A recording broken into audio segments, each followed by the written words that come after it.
ආයිබෝවන් මිතුරනේ අපි අද විඩියෝ එකක් කරන්න කල්පනා කරේ අපි දන්නවා මේ දවස්වල මහනුවර දළදා වන්දනය සිද්ධ වෙනවා. ඒකත් එක්ක මේ දිනවල සමාජ මාධ්‍ය තුල ගොඩනැගෙන සාකච්ඡාව තරමක ධනාත්මක කෝණයකින් අපිට ගන්න පුළුවන් බවක් පේනවා. ඒ නිසා හිතුවා මේ පිළිබඳව පොඩ්ඩක් කතා කරන්න. අපි දන්නවා මේ දවස්වල මේ පැවැත්වෙන දැනට දින ගණනාවක් පුරා පැවැත්වෙන මේ දළදා වන්දනය මුල් කරගෙන දිවයිනේ හැම පළාතකින්ම නුවරට බැතිමතුන් දින ගණන් දිනනවා වගේම දින ගණන් ඔවුන් මහනුවර ප්‍රදේශයේ ගත කරනවා. ඒතර මේ සංසිද්ධියත් එක්ක අපි දැක්කා නුවර අවට අපවිත්‍ර වීම, ඔවුන්ගේ ඔවුන් පාවිච්චි කරන දේවල්, ආහාර පාන, ඔවුන් වැසිකිලි කැසිකිලි යෑම මේ සියල්ලම සිදුවීමත් එක්ක නුවර මහනුවර නගරයේ අපවිත්‍ර වීමක් අපි දකිනවා මේ දවස්වල. ඉතින් අතරම මේක අපිට පුළුවන් එක්තරා ආකාරයක සමාජ හරස්කඩක් විදිහට තේරුම් ගන්න. ඒ කියන්නේ මෙහෙම වෙන්නේ ඇයි ජාතියකට කියන එක ගත්තොත් එහෙම අපි දන්නවා.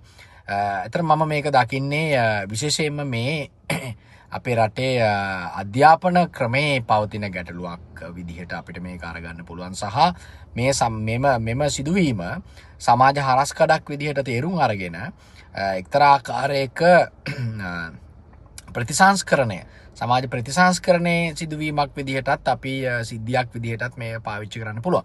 ඒ තමයි දැන් අපි දන්නවා අපේ රටේ අධ්‍යාපනය මූලික වශයෙන්ම මේ තරංග විභාග ඉලක්ක කරගෙන තරංගයක් මුල් කරගෙන ඒ තරංගයක් පිටුපස හඹා යෑමක් අපේ රටේ අධ්‍යාපනය තුල පාසල් ප්‍රාථමික අධ්‍යාපනය, ද්විතීක අධ්‍යාපනය, එයින් පසුව උසස් අධ්‍යාපනය සරසවි තුල පවා සිදුවන අධ්‍යාපනය තුල අපිට පෙන්නුම් කරනවා.